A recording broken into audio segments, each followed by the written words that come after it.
Good morning, Josie. How are you doing today? I'm good. Thank you for having me. I got to ask the question, how did you happen to come across a story like this? And what did you feel in your heart to say, you know what, we need to bring this story forward, but it has to be done so because I have to do some homework? Yeah, thank you for asking. I actually found out about it from the producer of the show, who was really kind of starting to think about what this could look like and reached out to me about the school. And I was really shocked. I had never heard of this institution. Right. You know, I'm in Georgia. I do a lot of work around this issue, and I had never heard of Mount Meigs. And that really, I was immediately felt like this was a story I wanted to be part of. Is it a story that history wanted to try to hide, and then all of a sudden, it's like kudzu in Fort Mill, South Carolina. There's a lot of history underneath that kudzu if you go in there and you start digging. Right. You know, I think that I don't know if they actively wanted to try to hide it or people just didn't care. You know, it's hard sometimes to tell these stories. The state of Alabama wasn't keeping great records. Nobody was checking up on these kids. Really, the story was one of mostly hearsay, right? At first, before we started to really uncover some corroborating evidence. And so, but it's absolutely true that for years, the survivors of this school went without being able to talk about this with anybody, including their families. And so this is really the first time this is really all coming to light. One of the things that you display on the podcast is the fact that it goes beyond just storytelling. I can hear your passion, your emotions. I mean, there's a connection here to this story for you that I mean, and I think people, the average listener will go, dang, man, she really was using this as a calling. Yeah, I'm glad to hear that translated because it felt like a calling to me. And I really wanted to honor the stories of people who were willing to share with me. Many of the people I talked to are now in their late 60s, early 70s. They went to the school in the 1960s, and it's been haunting them ever since. Yep. You know, and so they were so gracious with their memories, and this story changed me. I mean, this project has been one of the most meaningful things I've ever done. So I definitely felt that way. When they're holding on to such a haunting inside their soul for so long, and you get to talk to them, what do you say in order to bring it out? Because something hasn't brought it out before, but now, I mean, there you are with them in this moment. Yeah, you know, there is something about this, which is power in numbers. When we were able to find other people who went to the institution, when we were able to uncover, you know, depositions from 30 years ago where more than 30 people talked about their experiences there, what it said to the people that we were interviewing was someone else remembers this too. It wasn't just you. There are other people who are still, you know, suffering from this, who still have nightmares, who still have these dreams. And that really allowed people to speak up. So, you know, I'd love to think that a lot of it was, you know, me, but I think a lot more of it was this sense of community, this ability for people to understand that there were people out there who had the same experience that they did. Do you look at this history and try to see if it could happen again here in this history that we're presently living? Because there are so many different private schools and charter schools and schools in areas that really don't play by the same rules as everybody else. But we don't know what's going on behind those four walls. I think that's exactly right. I think that Mount Meigs, which is what the Alabama Industrial School for Negro Children is now called, Mount Meigs is still open. Okay, it's still open today. I don't think it's as bad as it was, but I don't know what it's like inside there because, like you said, we couldn't get inside. You've seen maybe nationally over the past couple of years a lot of reckonings at these schools, not just these schools from the 1960s or the 1940s or the 1920s, but schools from today where kids have experienced enormous abuse, enormous mental, emotional, physical, and sexual abuse. So I think you're exactly right that this is not just a past story. It is a present story as well. Oh my God! You must be reading the Charlotte Observer today because they found a coach that was abusing people. I mean, oh my God! You just opened up that wound. Oh my gosh, I didn't know that. I'm going to have to look that up. There was just a story last month, about a school in Missouri that a lot of it echoed what I found at Mount Meigs. So I think that's, you know, it's so hard to think about how many kids went to institutions that abused them, you know, across the spectrum, and how that is still happening absolutely. That's still happening today. This is not a bash against the millennials, Generation Z, or the new Alpha generation, but I mean, but you talk about the Jim Crow era in this, and I love it when you do things like that, because they've got to never forget this, that this was an era of change and challenge, but it cannot be forgotten. Exactly. And look, my grandmother is 93 years old. She grew up in Texas, and she has more yesterdays than she does tomorrows. And once she's gone, that's a whole generation of history that is gone. A generation that isn't that far away, but people tend to have short memories. So I think it's part of, our mandate as journalists, to be able to tell not just what's happening today, but how that connects to what happened yesterday, how that connects to what happened 50, 100, 200 years ago. They say if you don't know history, you're doomed to repeat it. And I think it's all of our responsibility to hope that doesn't happen. And isn't that weird as journalists and as writers that we're so attracted to content and stories? It's like that's our mission in the performance or the calling, is that we don't want to forget history, and we use our voices to say, hey, look, hey, I'm seeing something over here. Yeah, absolutely. I think that really is so much of the reason that I got into this field. And I think it's also because you see that people throughout time have some of the same tendencies, have some of the same instincts, and our ability to kind of grapple with those and even reel them in is so key to our ability to evolve. And I really wanted to be able to talk about the hard parts and also the beautiful parts, right? Because some of this story is beautiful. Man, you talk about how history repeats itself and stuff, and through Buddhism and stuff like that, we're taught that we just live this life over and over. And so when I see things starting to happen over and over again, I'm going, what the hell? How is this even possible? Is this the rebirth of somebody and they're back to correct it?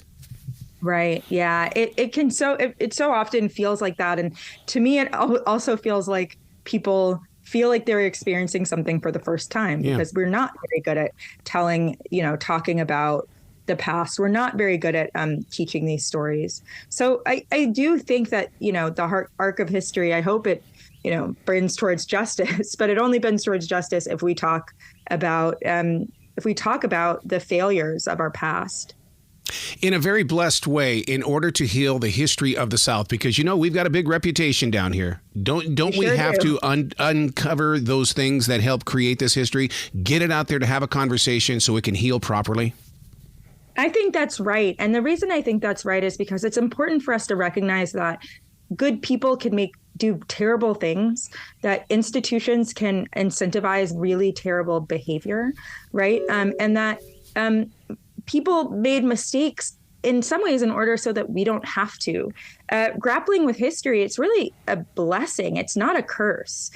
So many, it's such an amazing to be able to look through archives and find information about Mount Meigs, to be able to talk to survivors from it. I mean, I find that to be so lucky ultimately. And for people who are trying to avoid teaching that history, for people who think that their kids learning about that history is wrong or, hurts them or is bad for the country, I couldn't disagree more. I think it's good for the country to see where we were, where we could go, and who we could be.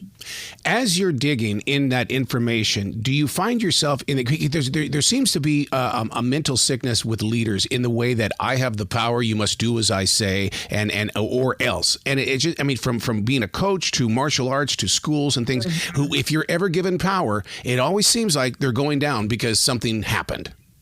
Yeah.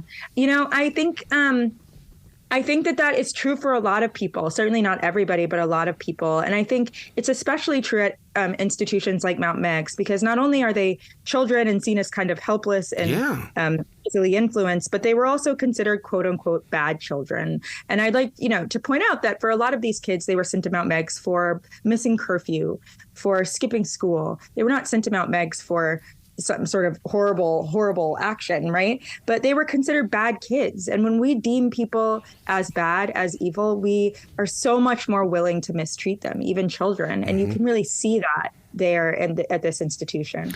Mary Stevens, did she keep a journal? Because, I mean, somewhere along the line, she had to have the confidence to reach out and start sharing some stories.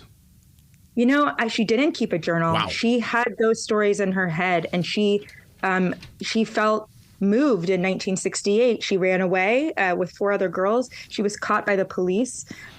She was taken to the juvenile detention center, where she would most certainly be sent back to Mount Meigs. She was not the first or 100th person to run away from the institution. But when she walked into that detention center, she said, I need to talk to someone. I need to tell them what's happening to us there. And that changed the future of Mount Meigs. It changed everything. She ended up telling Denny Abbott, who was a white juvenile probation officer. He risked his whole life and well-being to kind of help these kids. And it really, what she was able to recall, I think not only did she not need a journal then to remember it, but she doesn't need a journal now to remember it.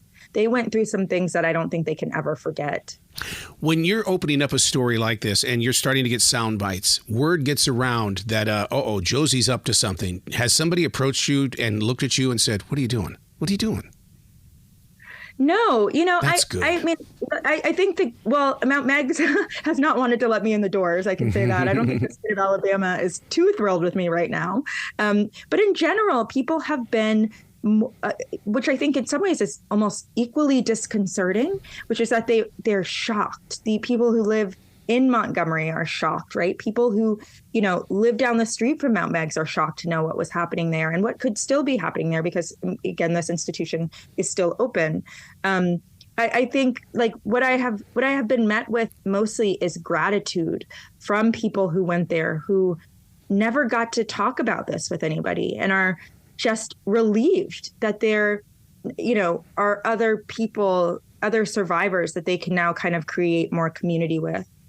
You've worn the jacket that says I am a journalist, but at the same time, in listening to the podcast, I go, oh my God, no, she's an activator. She's informing and she's activating hearts. That's so nice. I appreciate that. And I hope that this activates people. I hope this activates people to look in their own towns and cities and ask, what institutions are here, right? What schools are here? Where do the juveniles get sent? How are we treating children? How are we treating Black children? I really hope that this brings people to at least ask some questions.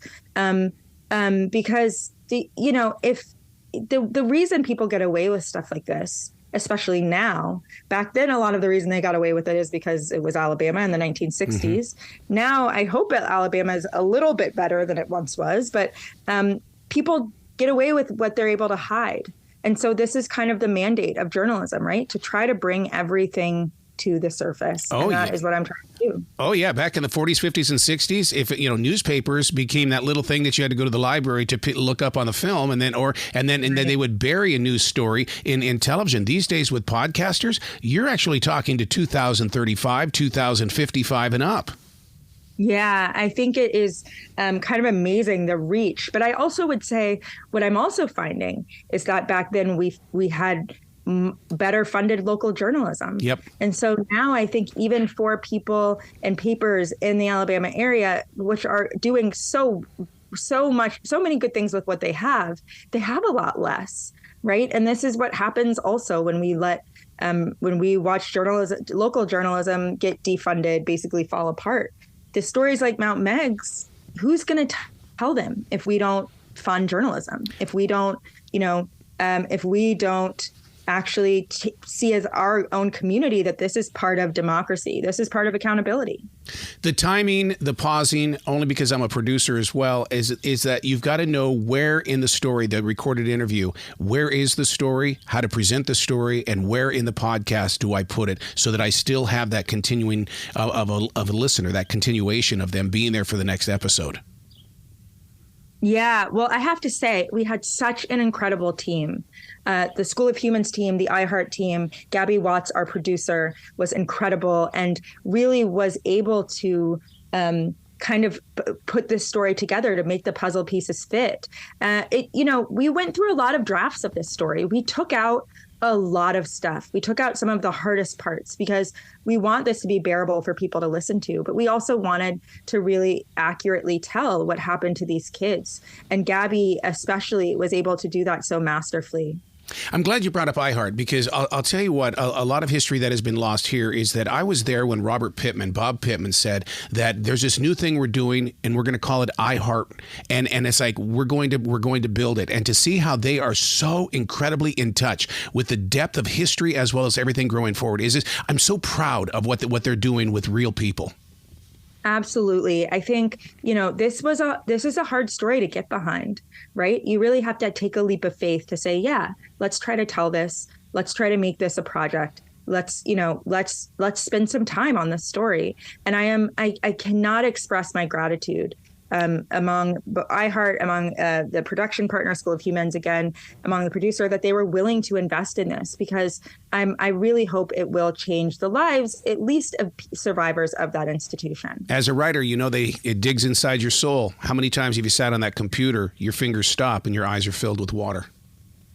Yeah, I mean, the emotional impact of this on my own psyche has been major. It has been some of the stuff I've heard I will never forget. And I have, like you said, cried many a night telling this story. But I've also found a lot of hope in it, a lot of joy, a lot of pride in the people who continue to survive, who continue to understand, try to grapple with what happened to them, and who try, to be better for their kids, for their families, for the people that they interact with. And so it is, in many ways, a sad story, but ultimately I came away from it feeling hopeful about the human condition, if you can believe that. Because I think that there's always space for change. There's always space for people to reflect on the choices they've made and try to make better ones. And that's kind of the incredible thing about, trying to track history. Oh, I love where your heart is. I hope other schools listen to this and realize it's time for Josie to tell our story as well, because we got to get it out there. Thank you so much. I am really grateful, and I'm really grateful for you for listening and trying to, spread the word. Absolutely. Please come back to this show anytime in the future. I know there's a lot more in you, and we're going to talk many more times. I love to. Thank you so much. You be brilliant today, okay? Thank you.